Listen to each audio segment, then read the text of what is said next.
Hello everyone, welcome to my YouTube channel. तो guys, जो मेरा वीडियो देखते हैं, मुझे सब्सक्राइब करते, आई एम वेरी थैंक्सफुल। तो 14 तारीख मंगलवार को मकर संक्रांति का महापर्व है और भारत में मकर संक्रांति का पर्व बहुत धूमधाम से मनाया जाता है। तो आप सभी को मकर संक्रांति की ढेर सारी शुभकामनाएं। और भारत के अलावा और भी कई स्थानों, कई देशों जैसे कि नेपाल, केरल, आंध्र प्रदेश, तमिलनाडु इत्यादि देशों में भी मकर संक्रांति का त्यौहार बहुत धूमधाम से मनाया जाता है। और उत्तर प्रदेश में भी बहुत धूमधाम से ये त्यौहार मनाया जाता है। संक्रांति के दिन दान पुण्य करते हैं और पवित्र नदियों में स्नान करने के लिए जाते हैं। और बिहार में भी मकर संक्रांति का पर्व बहुत धूमधाम से मनाया जाता है। और बिहार में मकर संक्रांति को खिचड़ी संक्रांति कहा जाता है। और इस दिन बिहार में लिट्टी चोखा और उसके अलावा दाल बाटी, मुरमुरे की लैया, मूंगफली की लैया, गुड़धानी और तिल के लड्डू और सेब के लड्डू इत्यादि बनाए जाते हैं। और दान पुण्य भी किया जाता है।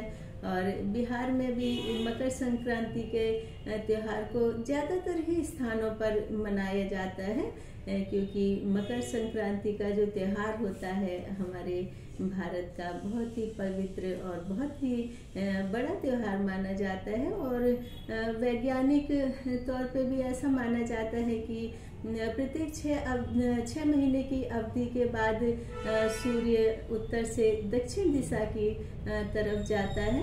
और ऐसा कहा जाता है कि मकर संक्रांति के दिन भास्कर अर्थात सूर्य देव अपने पुत्र शनिदेव से मिलने के लिए उनके घर पर ही जाते हैं और इसलिए यह पर्व मनाया जाता है। और वैसे भी शनिदेव मकर राशि के स्वामी माने जाते हैं।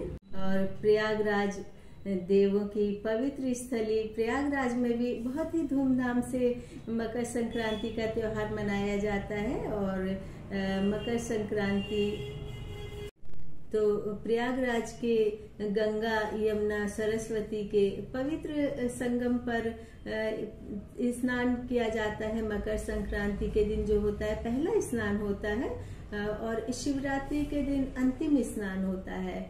और प्रयागराज में प्रत्येक वर्ष 1 माह तक माघ का मेला लगता है और इस मेले को माघ के मेले के नाम से जाना जाता है। और इन दिनों यहाँ पर बहुत धूमधाम होती है, बहुत रौनक होती है, बहुत दूर दूर से विदेशों से भी लोग आते हैं।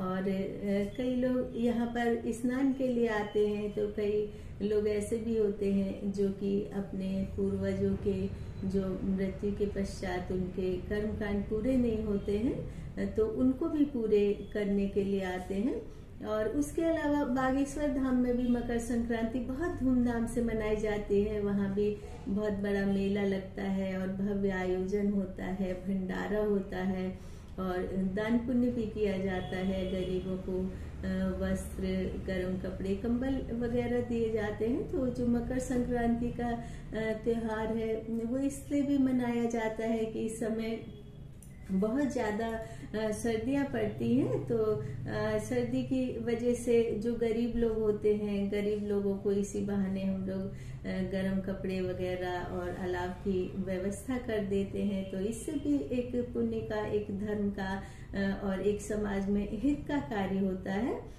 और तमिलनाडु में इस पर्व को पोंगल के नाम से जाना जाता है। और तमिलनाडु में यह पर्व 4 दिन का मनाया जाता है। तो पहले दिन घर की साफ सफाई की जाती है और दूसरे दिन लक्ष्मी पूजन किया जाता है, तीसरे दिन पशुधन की पूजा की जाती है। और स्नान आदि करके घर के आंगन में खुले में मिट्टी के चूल्हे पर मिट्टी के बर्तन में खीर तैयार की जाती है। और फिर यह नैवेद्य सूर्य भगवान को अर्पित किया जाता है और इसी प्रसाद को पोंगल कहते हैं। और उसके बाद परिवार के और आस पड़ोस में सभी लोगों को यह प्रसाद बांटा जाता है। और इस दिन तमिलनाडु में जो घर में बेटी और दामाद होते हैं उनको विशेष तरह का सम्मान दिया जाता है।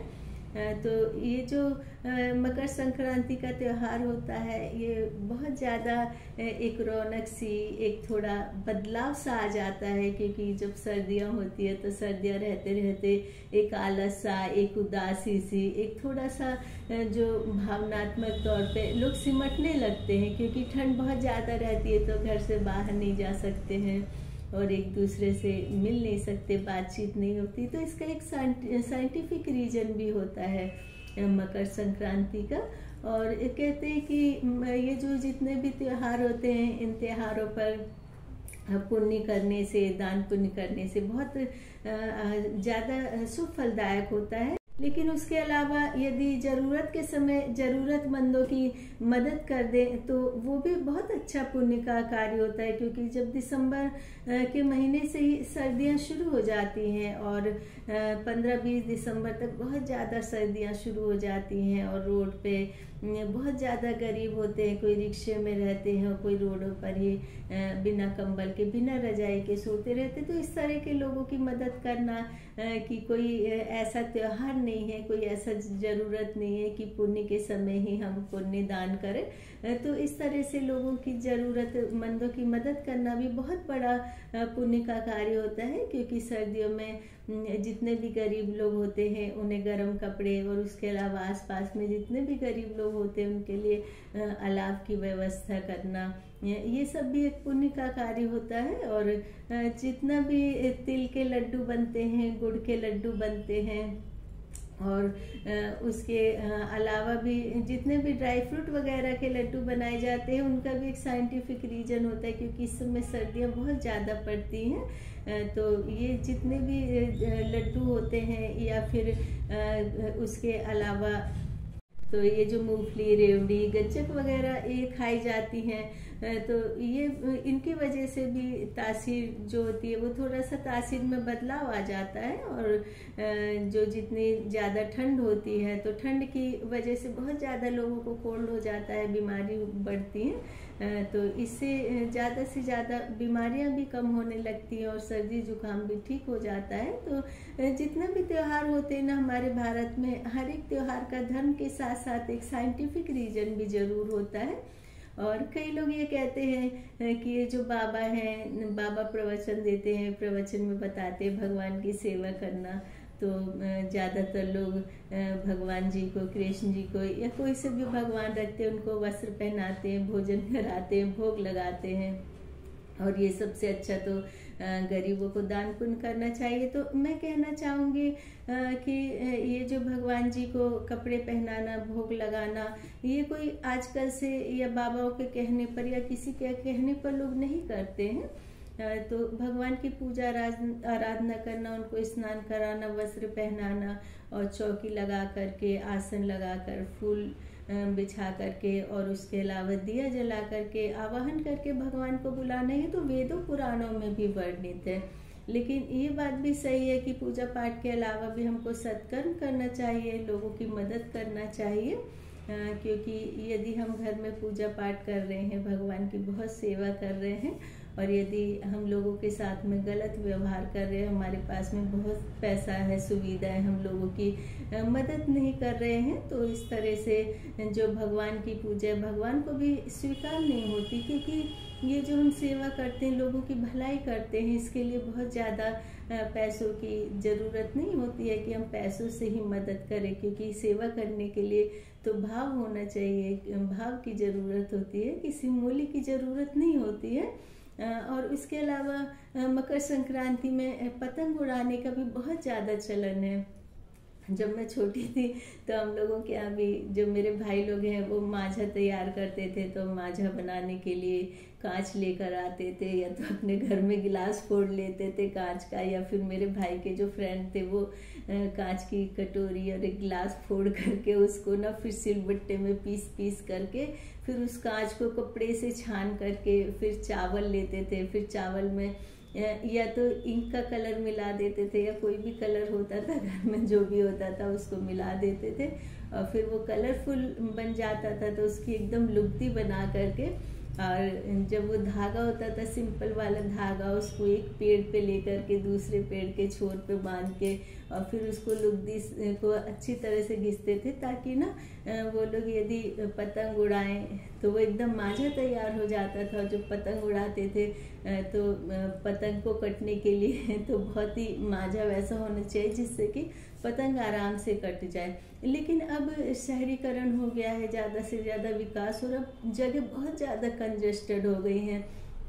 और यदि बच्चे बड़े कोई भी पतंग उड़ाते हैं तो वो पतंग चलते हुए राहगीरों की कभी गर्दन कट जाती है, तो कभी कोई यदि बाइक पे जा रहा है या पैदल चल रहा है तो पतंग कट करके उनके एकदम गले पे लग जाती है और कई लोगों की मृत्यु हो जाती है, कई लोगों को बहुत ज़्यादा गंभीर चोट भी आ जाती है। तो ये कहते हैं कि जो मांझा है, चाइनीज़ मांझा होता है, वो खतरनाक होता है, लेकिन जिन्होंने ये मांझा बनाया होगा उन्हें ये पता होगा कि ये जो मांझा होता है ये चाइनीज़ नहीं, जो भी होता है वो खतरनाक ही होता है। तो अब जैसे जैसे हमारे भारत में शहरीकरण हो रहा है, इतने ज़्यादा मकान बन रहे हैं, जगह की कमी आ रही है, तो लोगों को पतंग नहीं उड़ाना चाहिए, क्योंकि पतंग उड़ाने से यदि लोगों की जान जा रही है, गंभीर चोटें आ रही हैं, तो ये सोचना चाहिए कि जो हमारा त्यौहार है ये हर्षोल्लास का त्यौहार है, खुशी का पर्व है, तो इस पर्व को इस तरह से ना मनाएं कि किसी को नुकसान पहुंचे या किसी को गंभीर चोट आए या किसी के परिवार का कोई सदस्य चला जाए। तो जो भी हम त्यौहार मनाते हैं हमको हर एक त्यौहार मिलजुल करके मनाना चाहिए और यही सोच करके मनाना चाहिए कि जिस तरह से हमारे घर में त्यौहार से खुशी है औरों के घर में भी इसी तरह से खुशी रहे। तो आप लोगों को मकर संक्रांति की ढेर सारी शुभकामनाएं। तो आप सभी को मेरी कान्हा मंडली की तरफ से मकर संक्रांति की ढेर सारी शुभकामनाएं।